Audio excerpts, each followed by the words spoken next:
Audrey, please tell us what unbothered means to you.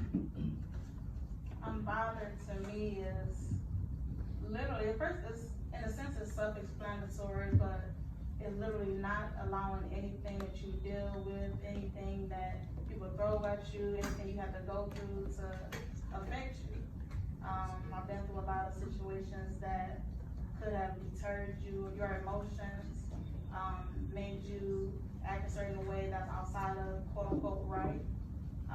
But you have to, I have a song called Shut Up, and even songs like that is almost an unbothered statement. It's like, regardless of what you do, whatever, like, no, you need to be quiet, I'm gonna keep moving.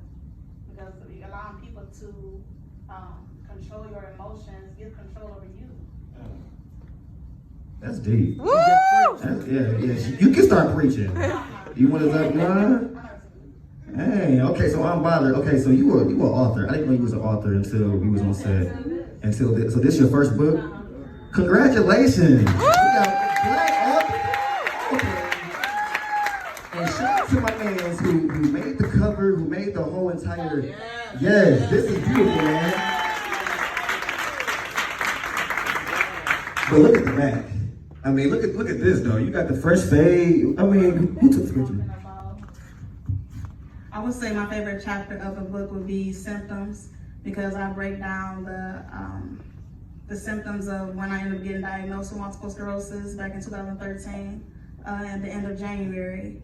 So I would say that would be my favorite, for the simple fact that a lot of, when I was reading it earlier, actually, the breakdowns of what, somebody posted like what multiple sclerosis meant. They gave a definition for each letter, talking about memory loss and all these different things how it could affect people.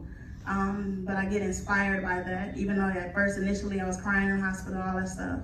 But it's like I get inspiration from that, because the common symptoms that people have from multiple sclerosis, I don't have none of those. So when it says stuff about, people have a problem with their balance, people having memory loss, stuttering, fatigue. I am sleepy a lot, but I just think that's in general. I'm getting older now, But extreme fatigue, and people have a memory loss and problems. I heard some people have a problem writing, reading, but everything that I do normally, it entails all of those things, whether it be me walking. Of course, I have, walking is in general, but my writing, I'm a writer. Then the talking, of course, I'm a singer, so it's like everything that it was supposed to stop, I'm still doing it without medication. So that would have to be like the highlight for me. A lot of people, I have people that are following me on like Instagram, like different groups or whatever from multiple sclerosis, different support groups. And one lady was asking, like, well, how are you always in stilettos? Why are you always wearing heels? Like, I can't even keep my balance. How are you doing it? But it's like, this is all I know is stilettos. Not to say like you was in elementary wearing heels, but as I got older, that's all I'm used to. And for me, I'm like, I'm not gonna allow a doctor's report to stop me. I'm not gonna be in no baby doll heels either. They're not cute. So it's like you don't allow your doctor's report to be your final report. And it's a spiritual thing too.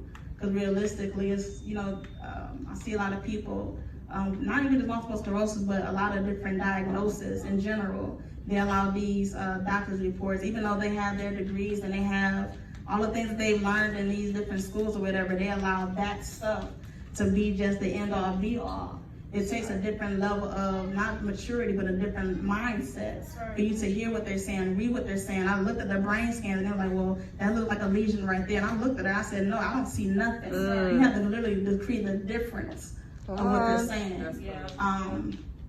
It's a different place to be in. You have to really pray to get in that space, because if you do not, you will literally wallow in what they're telling you, become doormat and whatever that is. But you know what? I'm not gonna go without medication. I need to take this to be well, and I refuse to take medication for me to be well. You cannot tell me that a medication is gonna be the reason I'm waking up, because it wasn't the reason I was waking up before. So you have, it's just a difference, a mindset. So symptoms. It doesn't break down.